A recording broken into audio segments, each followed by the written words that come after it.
അസ്സലാമു അലൈക്കും. അഊദു ബില്ലാഹി മിനശ് ശൈത്താനിർ റജീം. ബിസ്മില്ലാഹിർ റഹ്മാനിർ റഹീം. യാ അയ്യുഹല്ലദീന ആമനു തൂബു ഇലല്ലാഹി തൗബത്തൻ നസൂഹ. സഹോദരങ്ങളെ,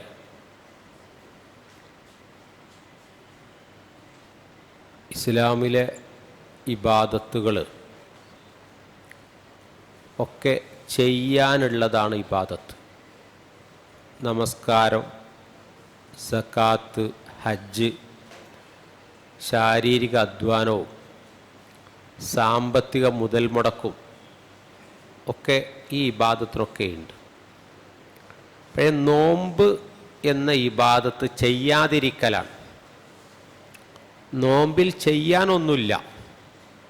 നോക്കാതിരിക്കുക, പറയാതിരിക്കുക, ഭക്ഷണം കഴിക്കാതിരിക്കുക, അനാവശ്യങ്ങൾ ചെയ്യാതിരിക്കുക, അങ്ങനെ തിരസ്കാരങ്ങൾ മാത്രമാണ് നോമ്പിലുള്ളത്.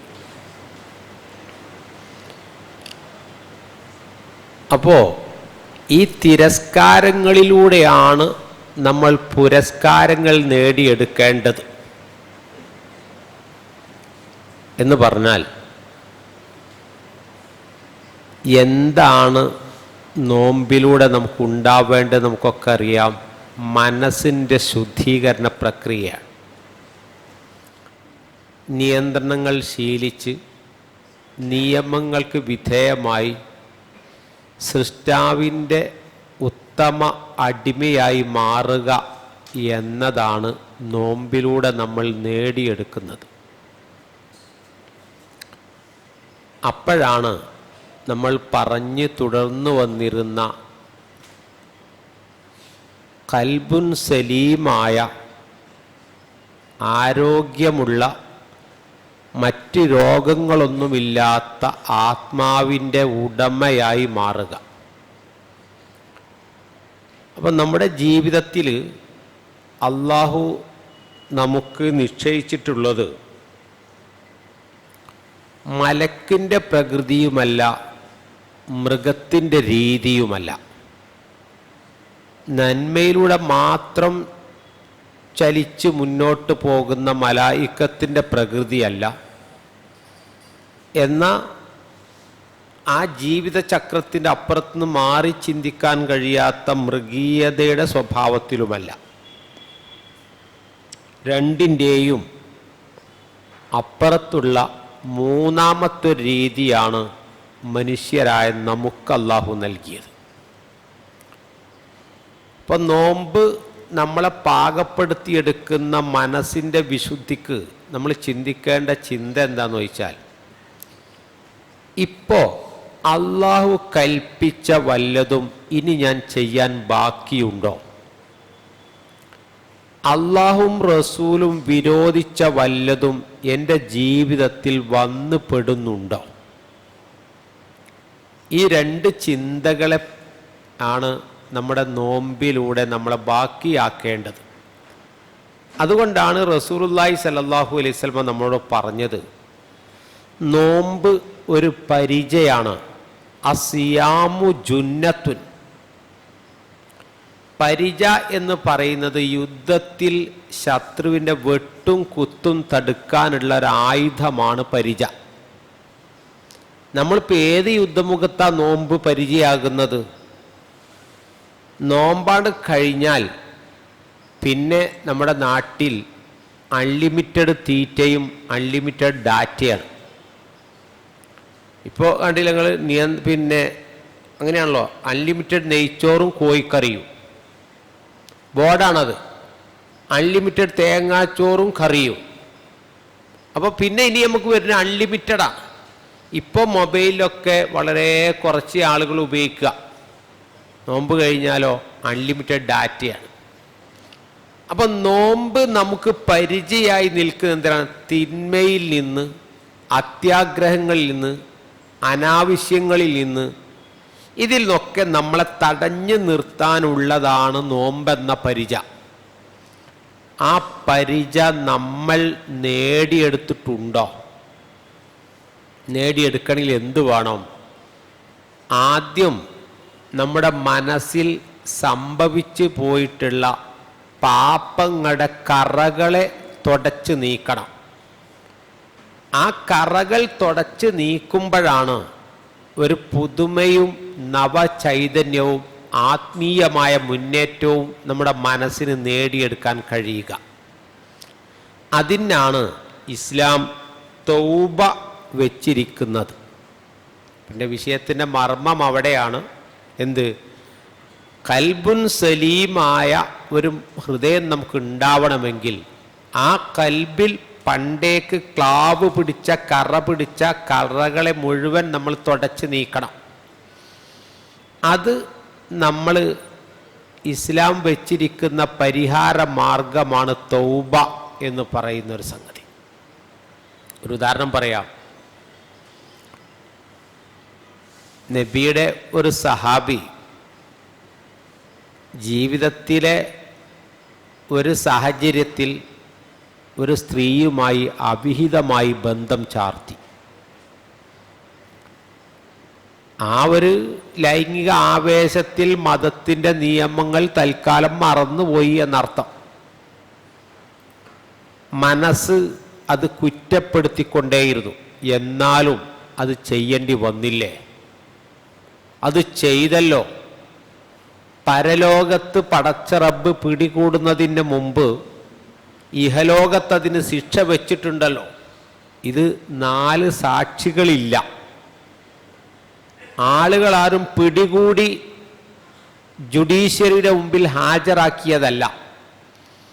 അയാളുടെ മനസാക്ഷി കോടതി അയാൾക്കെതിരെ കുറ്റം ചുമത്തിക്കൊണ്ടേയിരുന്നു. അദ്ദേഹം റസൂലിൻ്റെ അടുത്ത് വന്ന് പറഞ്ഞു, യാ റസൂലല്ലാഹ് തഹിർനി, നബി എന്നെ നിങ്ങൾ ശുദ്ധീകരിക്കേണ്ടതുണ്ട്. അപ്പോൾ റസൂലുള്ള ആ ശുദ്ധീകരിക്കുക എന്ന് പറഞ്ഞാൽ തന്നെ ആളുകൾക്കതിൻ്റെ അവസ്ഥ അറിയും. എന്തിൽ നിന്ന് ശുദ്ധീകരിക്കുക, എങ്ങനെ ശുദ്ധീകരിക്കുക? അപ്പം നമ്മൾ ഒതുല്ലാത്ത അവസ്ഥക്ക് അശുദ്ധി എന്നും ഒതു എടുത്തു കഴിഞ്ഞാൽ ശുദ്ധിയുള്ള അവസ്ഥ എന്നും പറയലുണ്ടല്ലോ. ആ തരത്തിൽ നബി ഇദ്ദേഹത്തിന് ഒതുവെടുത്ത് കൊടുക്കണം, നല്ല ശുദ്ധീകരിക്കുക എന്ന് പറഞ്ഞതിൻ്റെ അർത്ഥം എന്നുള്ള എല്ലാവർക്കും അറിയാം. നബി സല്ലല്ലാഹു അലൈഹി വസല്ലം അദ്ദേഹത്തോട് പറഞ്ഞു, വൈഹഖ് ഇർജി വസ്തഗ്ഫിരില്ലാ, നീ മടങ്ങിപ്പോയിട്ട് അള്ളാഹിനോട് തൗബ ചെയ്ത് പാപമോചനത്തിന് വേണ്ടി പ്രാർത്ഥിച്ചേക്ക്. അദ്ദേഹം ഒന്നാണ് മടങ്ങിപ്പോയിട്ട് അദ്ദേഹത്തിന് തോന്നി, ഇവിടുന്ന് മടങ്ങിപ്പോയതുകൊണ്ട് പരലോകത്തുനിന്ന് രക്ഷപ്പെടൂലല്ലോ. ഇതിന് ഇസ്ലാം വെച്ചിരിക്കുന്നൊരു ശിക്ഷയുണ്ടല്ലോ. ആ ശിക്ഷ ഏറ്റുവാങ്ങാതെ ഞാൻ എന്ത് തൗബ ചെയ്യും?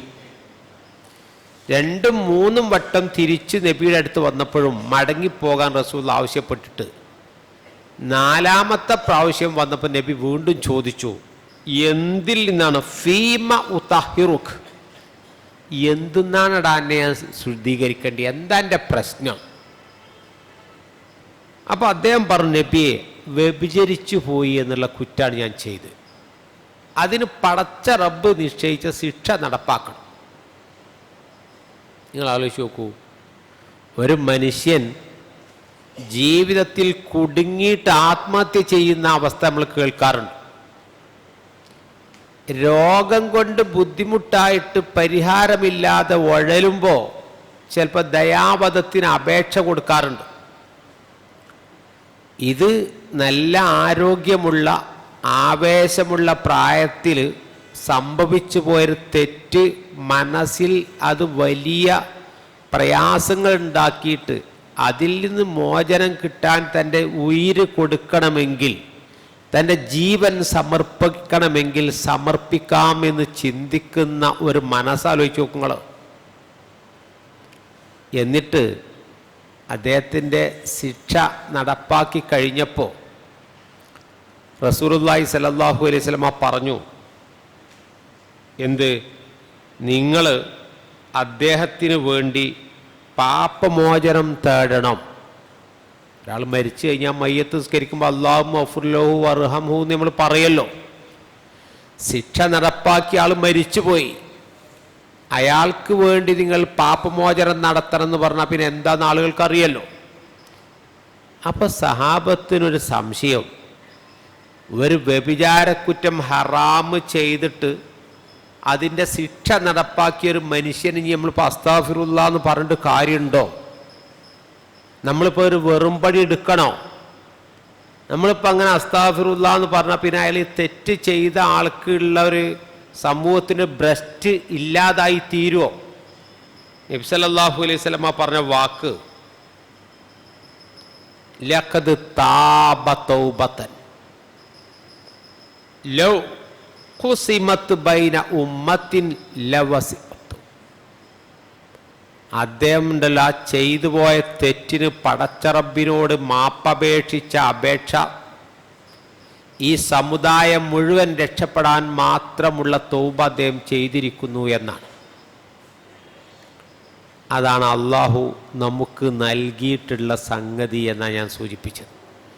അപ്പോൾ ഞാൻ ഏതായാലും ഇങ്ങനെയൊക്കെ ഇനി എനിക്ക് തോൽവിയൊന്നും ഉണ്ടാവില്ല, നരകത്ത് തന്നെ പോയിക്കോട്ടെ എന്ന് വാശി പിടിക്കണ്ട. എനിക്കൊന്നും ഇനി തൗബ ഉണ്ടാവില്ല, ഞാൻ ആ ജാതി തിന്മയൊക്കെ ചെയ്ത മനുഷ്യനാണ്, ഇനിയിപ്പോൾ നന്നാകാനൊന്നും എനിക്ക് ചാൻസ് ഉണ്ടാവില്ല എന്നല്ല മതം നമ്മളെ പഠിപ്പിക്കുന്നത്.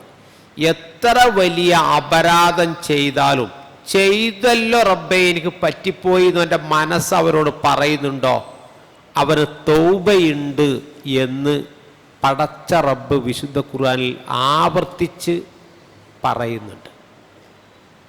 അതാ കുൽ യാ ഇബാദിയല്ലദീന അസ്റഫു, സ്വന്തത്തോട് അമിതത്വം പ്രവർത്തിച്ച് വഴിതെറ്റിപ്പോയ ആളുകളോടല്ല പറയുന്നുണ്ട്, നിങ്ങൾ അള്ളാഹുവിൻ്റെ കാരുണ്യത്തിൽ നിരാശരാവണ്ട കേട്ടോ, അല്ല നിങ്ങൾക്ക് പുറത്തു തരും എന്ന് ഓർമ്മപ്പെടുത്തും. ഇനി അവിടെ ഒരു സംഗതി കൂടി നമുക്കറിയണം. ഈ മായിസ് റളിയല്ലാഹു അൻഹു തൻ്റെ തെറ്റ് ഏറ്റുവന്ന് പറയുമ്പോൾ സ്വാഭാവികമായിട്ടും നബിക്കറിയാലോ മറുവശത്തൊരു സ്ത്രീ ഉണ്ടാവും. ഒരു സ്ത്രീയുമായിട്ടാണ് ഈ അവിഹിത ബന്ധം നടന്നത് എങ്കിൽ ആ കക്ഷി ആരായിരിക്കും? ചോദിച്ചില്ലല്ലോ. കാരണം ഇസ്ലാമിക സമാജം വളർത്തിയെടുത്ത ആളുകൾ അവരെ നിരീക്ഷിക്കാനും അവരെ കുറ്റങ്ങൾ പരിധി നോക്കാനും ഒരു വിജിലൻസിൻ്റെയോ പോലീസിൻ്റെയോ ആവശ്യം ഉണ്ടായിട്ടില്ല. അവർ സ്വമേധയാ നന്നാവുകയും അവരെ തെറ്റുകൾക്ക് അവർ പടച്ച റബ്ബിൽ തൗബ ചെയ്ത് വിശുദ്ധരാവുകയും ചെയ്യുക എന്നുള്ളതാണ് യഥാർത്ഥത്തിൽ അവർ സ്വീകരിച്ചിരുന്ന ശൈലി.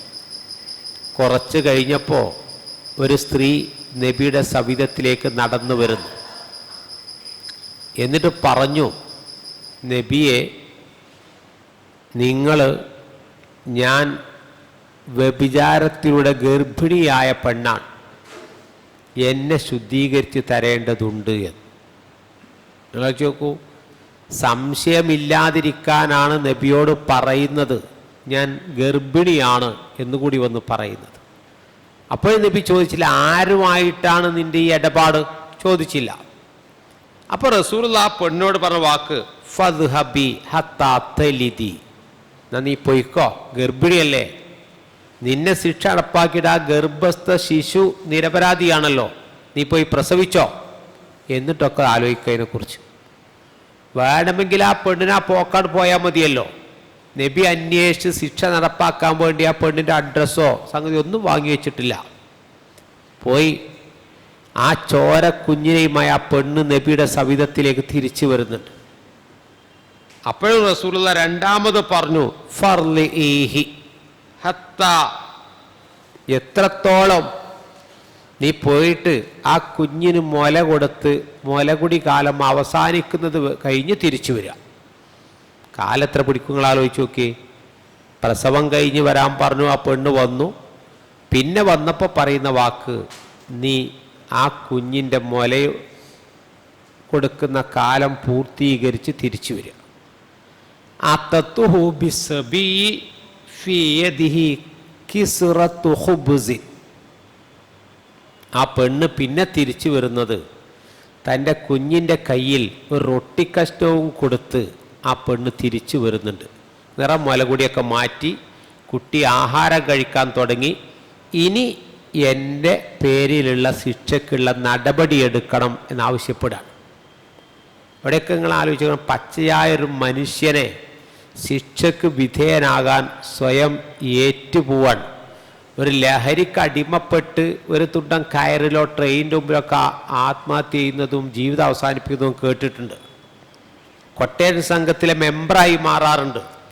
ഇത് സ്വബോധത്തോടെ തനിക്ക് ഇവിടുന്ന് ജീവിതം അവസാനിപ്പിച്ചാലും പരലോകത്തിൻ്റെ ജീവിതം സുരക്ഷിതമാവണം എന്ന് ചിന്തിക്കുന്ന മനസ്സിൻ്റെ വിശാലതയാണ് ആ പറഞ്ഞതിൻ്റെ ചുരുക്കം. ആവട്ടെ, അത് വലിയ ഗൗരവമുള്ള വിഷയമാണ്. ഇനി ഒറ്റ ചെറിയ സംഭവം കൂടി പറയാം. ചെറിയ സംഭവം എന്ന് പറഞ്ഞാൽ ഇത്തരം വ്യഭിചാരം പോലുള്ള കടുത്ത ഹറാമല്ല, എന്നാൽ അള്ളാഹ് വിരോധിച്ച സംഗതികളാണ് താനും. ആയിഷ റളിയല്ലാഹു അൻഹയെക്കുറിച്ച്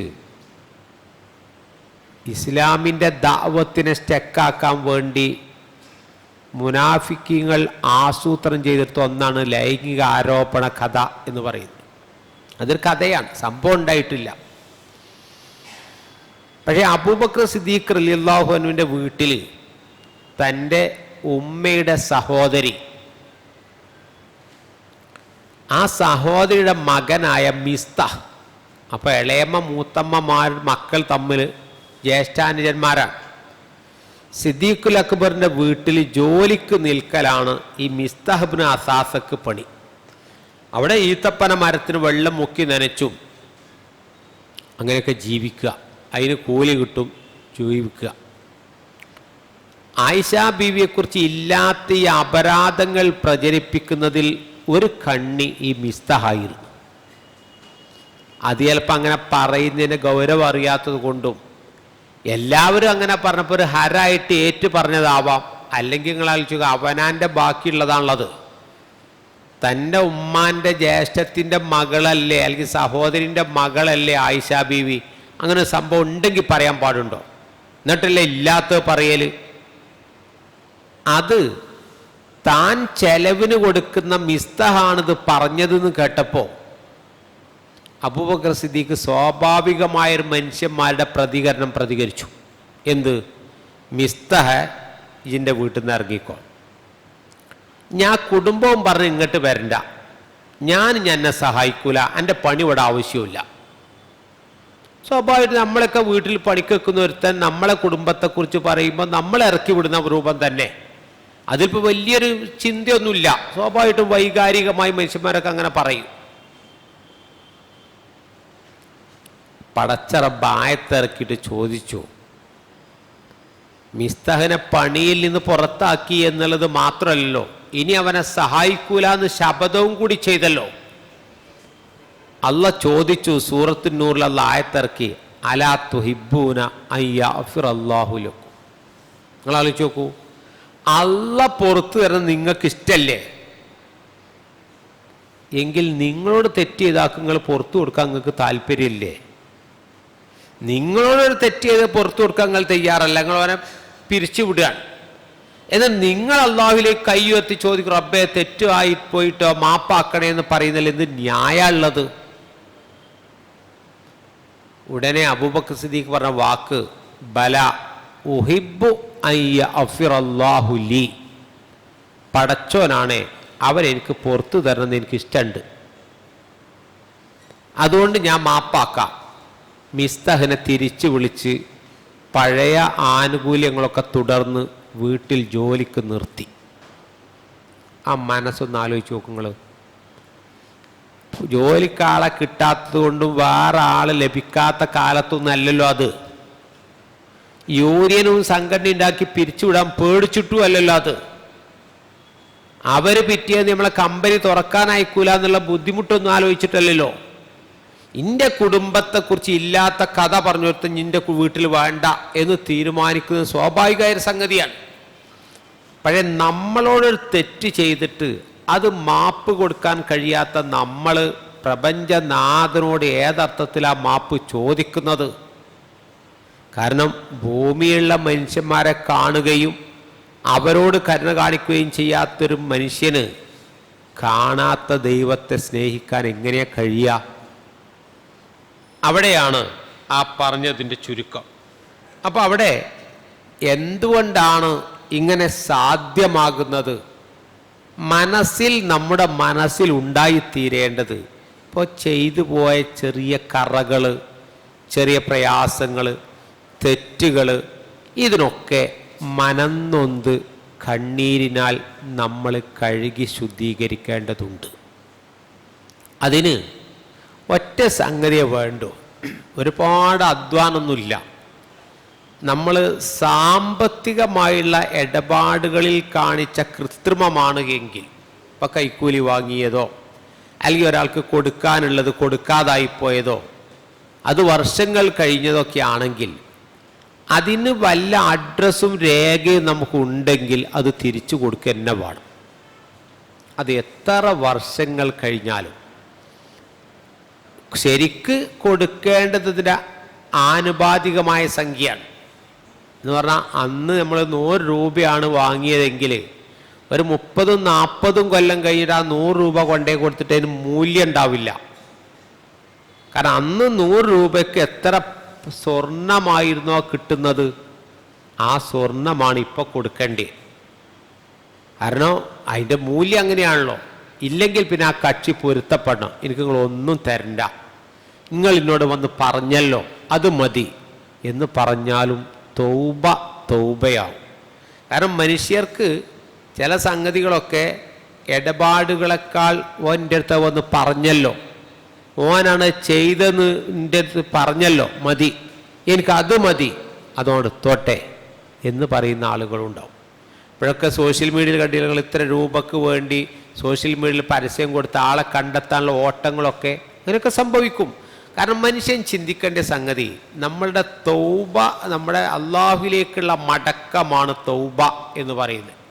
ആ അള്ളാഹുവിലേക്ക് മടങ്ങിപ്പോകുമ്പോൾ എനിക്കൊരാൾ കാശ് തരാണ്ടായിട്ട് അത് തരാതെ പള്ളിയിലിരുന്ന് ഇങ്ങനെ കരഞ്ഞ് പ്രാർത്ഥിക്കുമ്പോൾ എൻ്റെ മനസ്സ് പറയല്ലോ, ആ കരഞ്ഞ് പ്രാർത്ഥിച്ചാൽ മതി, അവിടെ കുത്തിരുന്നോ, അള്ളപ്പം എനിക്ക് തൗബ ചെയ്യാൻ കുത്തിരിക്കല്ലേ, എൻ്റെ പൈസയാജ് തിന്നത് എന്ന് പറയുമല്ലോ ആളുകൾ. അതേസമയം അയാൾ വന്ന് എന്നോട് വന്ന് പറയാം, ഞാൻ നിങ്ങൾക്ക് കുറച്ച് പൈസ തരാണ്ട്, സാവകാശം തരാം, ഇപ്പം എൻ്റെ അടുത്തില്ല, ഘട്ടം ഘട്ടമായി തരാം, ഇൻഷാ അല്ലാ, ഇല്ലെങ്കിൽ എൻ്റെ മക്കൾ നിങ്ങൾക്ക് തരും. ഒരു വാക്ക് പറയുമ്പോൾ ഇയാളുടെ മനസ്സിലുണ്ടാകുന്നൊരു തെളിച്ചുണ്ടല്ലോ, അതാണ് ഒന്നാമത് നമ്മൾ അള്ളാഹുവിലേക്ക് മടങ്ങാൻ വേണ്ടത്. ഇടപാടുകളാണ് ബിഹക്കിൻ ആദമിയിൻ, മനുഷ്യരുമായുള്ള ബാധ്യതകളാണെങ്കിൽ ആ ബാധ്യതകൾ തീർത്തുകൊണ്ട് വേണം റബ്ബിങ്കിലേക്ക് തിരിച്ചു ചെല്ലാൻ. രണ്ടാമത്തെ സംഗതികൾ എന്താ നിങ്ങൾ, നമ്മളെ നാവിൽ നിന്ന് തൊടുത്തു വിടുന്നൊരു അതിന് ചില സമയത്ത് വാളിനേക്കാൾ മൂർച്ചയുണ്ടാവും. അത് ഒരു മുറിവേൽപ്പിച്ചാൽ ആ മുറി ചിലപ്പോൾ ആൻറ്റിബയോട്ടിക് ഉപയോഗിച്ച് ഉണക്കിയെടുക്കാൻ പറ്റും. മനസ്സിൽ ഇവൻ്റെ വാക്കുകൊണ്ടേറ്റ വ്രണുണ്ടല്ലോ, അത് വർഷങ്ങൾ കഴിഞ്ഞാലും അതിങ്ങനെ നീറിപ്പൊകഞ്ഞു നിൽക്കും മനസ്സിൽ. അവൻ ചെന്ന് ആ സവിധത്തിൽ ചെന്ന് മാപ്പാക്കണേ, ക്ഷമിക്കണേ എന്ന് പറയുന്നത് വരെ, അതൊന്ന് പറഞ്ഞാൽ അതവിടെ ഉരുകിത്തീരും ആ പ്രശ്നങ്ങൾ. ഇപ്പോൾ നിങ്ങൾ ആലോചിച്ച് നോക്കൂ, നമ്മളെ ജീവിതത്തിൽ ഇപ്പോൾ ഇങ്ങനെ പള്ളിയിൽ വരുന്നു, നിസ്കരിക്കുന്നു, തറാവി നിസ്കരിക്കുന്നു, ഇത്തിഖാഫ് ഇരിക്കുന്നു, ഒക്കെ ആളുകളൊന്ന് സൂക്ഷ്മമായിട്ട് വിളിച്ചു ചോദിച്ചു നോക്കി, നിങ്ങളെ ജീവിതത്തിൽ ആരെങ്കിലുമായി നിങ്ങൾക്ക് വലിയ ബന്ധമില്ലാതെ അകൽച്ചയുള്ളവരുണ്ടോ? ഭാര്യ കുടുംബത്തിലാവട്ടെ, സ്വന്തം രക്തത്തിലാവട്ടെ, സൗഹൃദങ്ങളിലാവട്ടെ, ആദർശ ബന്ധുക്കളിലാവട്ടെ, നിങ്ങൾ മനസ്സുകൊണ്ട് ഒടക്കിയിട്ട് അങ്ങനെ രണ്ട് ബന്ധങ്ങളുടെ ആ മനോഹാരിത ഇല്ലാതായിപ്പോയത് നിങ്ങൾ ആലോചിച്ച് നോക്കൂ. അങ്ങനെ വരുമ്പോൾ നമ്മുടെ മനസ്സിൽ ഇത്തരം ഒരു കറ ബാക്കി നിൽക്കുമ്പോൾ റബ്ബിലേക്ക് ഉയരുന്ന കൈകൾ അതിൻ്റെ ലക്ഷ്യം കാണുകയില്ല. ആ കൈകൾ ലക്ഷ്യം കാണണമെങ്കിൽ നമ്മുടെ മനസ്സ് നീറ്റ് ആൻഡ് ക്ലീൻ ആവണം. നമുക്ക് പറയാൻ കഴിയുമോ, എൻ്റെ മനസ്സിൽ ഒരാളോടും വിദ്വേഷമില്ല, ഒരാളോടും അസൂയയോ പകയോ എൻ്റെ മനസ്സിലില്ല. ആരെങ്കിലുമായി നമ്മളെ ബന്ധത്തിന് വല്ല വലച്ചിലും തട്ടിയിട്ടുണ്ട് എങ്കിൽ നമ്മൾ ഈ പുണ്യമായ സമയത്ത് ചെന്നിട്ട് അവരോട് പറയണം, സുഹൃത്തെ ഇങ്ങനൊരു സംഗതി ഉണ്ടായി, അത് നിങ്ങളുടെ മനസ്സിൽ വിഷമമുണ്ടായി എന്നറിഞ്ഞു, നിങ്ങളത് മാപ്പാക്കണേ. ഞാൻ അങ്ങനെ ആലോചിച്ച് പറഞ്ഞതൊന്നുമല്ല, അത് അങ്ങനെ അകന്നുപോയി. നിങ്ങൾ സ്വന്തം ജ്യേഷ്ഠാനുജന്മാരുടെ മക്കൾ ചില ഇടപാടുകളിൽ, ചില കച്ചവടത്തിൻ്റെ പേരിൽ, ചില കല്യാണം പറയാത്തതിൻ്റെ പേരിൽ, ചില കല്യാണം മുടങ്ങിപ്പോയത് അവനാണ് മുടക്കിയത് എന്നതിൻ്റെ പേരിൽ, ഇങ്ങനെ ചെറിയ ചെറിയ പ്രശ്നങ്ങൾക്കൊക്കെ അകന്ന് നിൽക്കുന്ന എത്ര ബന്ധങ്ങൾ ഉണ്ടാവും എന്നറിയങ്ങൾ. ഓലൊക്കെ പള്ളിയിൽ വരുന്നുണ്ടാവും, നിസ്കരിക്കുന്നുണ്ടാവും, പക്ഷേ തമ്മിൽ കാണുമ്പോൾ ചിലപ്പോൾ സലാം പറയുന്നുണ്ടാവും. പക്ഷെ ഉള്ള് അറിയുന്ന അൽഹുബ്ബു ഫില്ലാഹി വൽബുഉദു ഫില്ലാഹ്, അള്ളാഹുവിൻ്റെ മാർഗത്തിലുള്ള സ്നേഹം, അള്ളാഹുവിൻ്റെ മാർഗത്തിലുള്ള വെറുപ്പല്ല. വ്യക്തിപരമായ ചില ഇഷ്ടാനിഷ്ടങ്ങളുടെ പേരിൽ അകന്നു പോകുന്നുവെങ്കിൽ നമുക്ക് തപിക്കുന്നൊരു ഹൃദയത്തോടു കൂടി അള്ളാഹുവിലേക്ക് കൈയുയർത്താൻ കഴിയാതെ പോകും. മൂന്നാമത് അള്ളാഹുവിൻ്റെ ദൂതൻ നമ്മളോട് പറഞ്ഞത്, നമ്മുടെ ജീവിതത്തിൽ ഇപ്പം നിങ്ങൾ ആലോചിച്ച് നോക്കൂ, വൈകാരികത മനുഷ്യൻ്റെ ഒരു പ്രശ്നമാണ്. ഇപ്പം മലപ്പുറം ജില്ലയിൽ കഴിഞ്ഞ ഈ ആഴ്ചയിൽ ഒരമ്മായിമ്മ മരുമകളെ വെട്ടിക്കൊന്നത് ചായ നേരം വൈകിയതിനാണ്. നിങ്ങൾ ആലോചിച്ച് നോക്കൂ, ചായ ഉണ്ടാക്കി കൊടുക്കാൻ നേരം വൈകിയപ്പോൾ വാക്ക് തർക്കായി കൊടുവാളെടുത്ത് വെട്ടി മരിച്ചു. ആലുവയിൽ ഒരു കൊട്ടേഷൻ സംഘത്തിലെ ആളായിപ്പോയത് ഖുർആൻ ഹാഫിളായി സുന്ദരമായി ഖുർആൻ ഓതുന്ന ഒരു വ്യക്തിയാണ്. ഈ റമളാൻ മാസത്തിൽ കൊട്ടേഷൻ സംഘത്തിൻ്റെ റോളുമായി പോയി ഒരാളെ വെട്ടിക്കൊല്ലുന്നത്. സൗദി അറേബ്യയിലൊക്കെ പോയ അദ്ദേഹത്തിൻ്റെ ഓത്തൊക്കെ നല്ല തജ്വീദ് അനുസരിച്ച് ഓതാൻ പഠിച്ച ഒരുത്തനാണ് പിന്നെ ഈ പണിയെടുക്കുന്നത്. കാരണം അത് അള്ളാഹ് പറഞ്ഞല്ലോ, യഹൂലു ബൈനൽ മർഇ വ ഖൽബിഹി. അത് പിടുത്തം വിട്ട് കഴിഞ്ഞാൽ, അള്ളാഹുമായുള്ള ലിങ്കാണ്ട് അകന്നു കഴിഞ്ഞാൽ പിന്നെന്താ നിങ്ങൾ, ശൈത്താൻ മറയിടും. ശൈത്താൻ മറയിട്ട് കഴിഞ്ഞാൽ പിന്നെ ആ കൽബിൽ തഖ്വയോ ഭക്തിയോ ആത്മീയതയോ വിശുദ്ധിയോ ഒന്നും ഉണ്ടാവില്ല. അത് അള്ളാഹ് പറഞ്ഞല്ലോ, അവര് ബൽഹും അളല്, മൃഗത്തെക്കാൾ അവരുടെ വിധാനത്തെക്കാൾ താഴ്ന്നങ്ങോട്ട് പോകും മനുഷ്യൻ. ഉലായിക്കൽ അൻആമി, കന്നുകാലികളെപ്പോലെയാകുന്ന മനുഷ്യന്മാരുണ്ട് എന്നല്ല പറഞ്ഞല്ല. കന്നുകാലികളൊരു വിധാനത്തും താവൂല, ആ മൃഗ ലോകത്തെ അവർ നിൽക്കുള്ളൂ. മനുഷ്യൻ മൃഗീയതയിൽ നിന്നും തരംതാണ് പോകുന്ന അവസ്ഥയുണ്ടാകുമെന്ന് ഖുർആൻ സൂചിപ്പിക്കുന്നുണ്ട്. അപ്പം അവിടെയാണ് നമ്മൾ ചിന്തിക്കേണ്ടത്, എന്ത് മനുഷ്യര് ജീവിതത്തിൽ നമുക്ക് റമളാൻ വരുന്നത് നമ്മെ ശുദ്ധീകരിക്കാനാണ്. നമ്മൾ ശുദ്ധരായോ എന്നാണ് നമ്മൾ ചിന്തിക്കേണ്ടത്. നമ്മൾ ആ ശുദ്ധി നേടിയെടുത്ത അവസ്ഥയിലാണോ ഈ റമളാൻ കഴിഞ്ഞിട്ട്? നിങ്ങൾ ആലോചിച്ച് നോക്കൂ, ഇപ്പം ഈ ഒരു മാസം നമ്മൾ പള്ളിയിലാണല്ലോ. ഇപ്പോൾ ഗൾഫ് രാജ്യത്തൊക്കെ ഇപ്പോൾ ഇങ്ങനെ മെസ്സേജ് വരാൻ തുടങ്ങി, ഈദ്ഗാഹ് നിരോധിച്ചിരിക്കുന്നു. കാരണം ഡ്രോണുകൾ വന്ന് വീഴോ എന്നൊക്കെയുള്ള പേടി കൊണ്ട് ഖത്തറും ദുബായും ഒക്കെ ഈദ്ഗാഹ് നിരോധിച്ച് പള്ളിയിൽ മാത്രം നിസ്കരിച്ചാൽ മതി എന്നാണ് ഇപ്പോഴത്തെ അവസ്ഥയിൽ അവരുടെ അറിയിപ്പ്. നമ്മളൊക്കെ പെരുന്നാൾ നമസ്കാരം ഗ്രൗണ്ടിലേക്കും ബസ് സ്റ്റാൻഡിലേക്കും കടപ്പുറത്തേക്കും ഒക്കെ മാറ്റുകയാണ്. നിങ്ങൾ ആലോചിച്ച് നോക്കൂ, ഈ ഒരു മാസം നമ്മുടെ പണി പള്ളിയിലാണ്. ഈത്തികാഫ് രാത്രി ഇരിക്കാൻ കഴിയുന്ന രാത്രി വരും, ഫുൾ ടൈം ഇരിക്കുന്നത് ഫുൾ ടൈം ഇരിക്കും. ഇനി നേരത്തെ 2 മണിക്കൂർ ലോറ് സ്കരിച്ച് അസർ വരെ പള്ളി കടന്നുറങ്ങും, അങ്ങനെ പള്ളിയിൽ കുറേ ഓതും. അങ്ങനെ പള്ളിയുമായാണ് നമ്മളെ കേന്ദ്രമൊക്കെ ഈ മാസം. എന്നാൽ ശവ്വാലിൻ്റെ പൊന്നമ്പിളിക്കീറ് വാനലോകത്ത് പ്രത്യക്ഷപ്പെട്ടു എന്നറിഞ്ഞ് മാസം കണ്ടു എന്നറിഞ്ഞാൽ നമ്മൾ ഈദ്ഗാഹിലാണ്, ഈ മീൻചാപ്പേക്കും ബസ് സ്റ്റാൻഡിലേക്കുമാണ് നമ്മൾ പോകണം നിസ്കരിക്കാൻ. ഞാനൊക്കെ പുതിയ ഡ്രസ്സ് കൊടുത്ത് പെരുന്നാക്ക് വാങ്ങിയ പുത്തൻ ഉടുപ്പുകൾ വാങ്ങിയൊരു മുസല്ലിം തൂക്കി പിടിച്ച് പോവുക. എന്തിന്?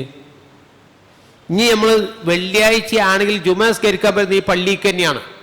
എന്നാൽ പിന്നെ ഈ സുന്നത്ത് നിസ്കരിക്കാൻ ഈ പൈസയൊക്കെ ചിലവാക്കി ഇത് ഉണ്ടാക്കണോ? ഇത്രകാലം ചിലവുണ്ട്. നിങ്ങൾ ആലോചിച്ച് നോക്കി, അതിന് ടാർപ്പായി വിരിച്ച് ആളുകൾക്കുള്ള ഒതു കൊടുക്കാനുള്ള സൗകര്യം ഉണ്ടാക്കി, കുടിവെള്ളം ഒരുക്കി, മൈക്ക് സെറ്റ്, ഇത്ര വലിയ ആളുകളെ ഉൾക്കൊള്ളാൻ ഇതൊക്കെ കെട്ടുണ്ടാക്കണ്ടേ? അവനാൻ്റെ പള്ളിയിൽ നിന്ന് നിസ്കരിച്ച ഈ ചിലവൊന്നുമില്ലല്ലോ. പക്ഷെ എന്താണ് റസൂൽ പറഞ്ഞു? ഒരു മാസം നമ്മൾ ട്രെയിൻ ചെയ്യായിരുന്നു. നല്ല ട്രെയിനിങ് ആണ്, ആത്മീയതയുടെ ട്രെയിനിങ്. മനസ്സിനെ വിശുദ്ധമാക്കാനുള്ള ട്രെയിനിങ്. ആ ട്രെയിനിങ് കിട്ടിയിട്ട് നമ്മളൊന്ന് പുറത്തിറങ്ങാൻ പറയണം. ഇനി ഒന്ന് പുറത്തേക്ക് ഇറങ്ങിക്കാളി, നിങ്ങൾ ട്രെയിനിങ്ങിൽ വിജയിച്ചിട്ടുണ്ടോ ഇല്ലേ നോക്കാൻ വേണ്ടി ഈദ്ഗാഹിലേക്ക് പോകാൻ പറയണം.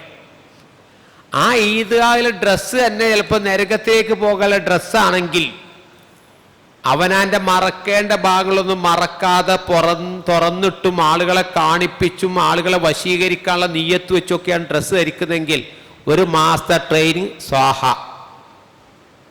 ആലോചിച്ച് നോക്കൂ. അത് വാങ്ങിക്കൊടുക്കുന്ന വാപ്പേ.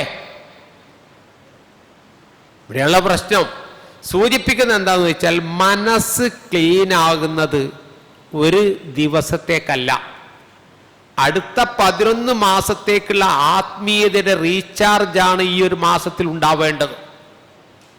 അതിന് ആ ചാർജ് നമ്മളിപ്പോൾ മൊബൈൽ ചാർജിലിട്ടിട്ടേ സ്വിച്ച് ഓണാക്കാൻ മറന്നാൽ 2 മണിക്കൂർ കഴിഞ്ഞാൽ ചാർജ് കയറൂലല്ലോ അതിലേക്ക്. ഞാൻ എപ്പോഴെങ്ങാനും കുത്തിട്ടാറിട്ട് എന്താ കാര്യം? തഖ്വ ചാർജായി ജീവിതത്തെ ത്രസിപ്പിക്കണം. അങ്ങനെ ത്രസിപ്പിക്കാനാണ് അല്ലാഹു തആല നമ്മൾ ഓർമ്മിപ്പിച്ചത്. ഞാൻ ഓതി വെച്ച ആയത്ത് വിശ്വാസികളെ നിങ്ങൾ, അപ്പോൾ വിശ്വാസികളിൽ സംഭവിക്കുന്ന പോരായ്മകളാണ്. അതുകൊണ്ടാണ് തൗബു, നിങ്ങൾ തൗബ ചെയ്യണം. അയ്യുഹൽ മുഅ്മിനൂൻ, വിശ്വാസികളെ നിങ്ങൾ വന്ന പാകപ്പിഴവുകൾക്ക് നിങ്ങൾ തൗബ ചെയ്യണം. അങ്ങനെ തൗബ ചെയ്താൽ ലഅല്ലക്കും തുഫ്ലിഹൂൻ, നിങ്ങൾ ജേതാക്കളായി മാറും, വിജയികളായി മാറും എന്ന് സൂചിപ്പിച്ചു. ആ വിജയികളുടെ കൂട്ടത്തിൽ അള്ളാഹു നമ്മെ ഉൾപ്പെടുത്തി അനുഗ്രഹിക്കുമാറാകട്ടെ. റബ്ബന ആതിനാ ഫിദ്ദുനിയ ഹസന വഫിൽ ആഖിറതി ഹസനതൻ വഖിനാ അദാബന്നാർ.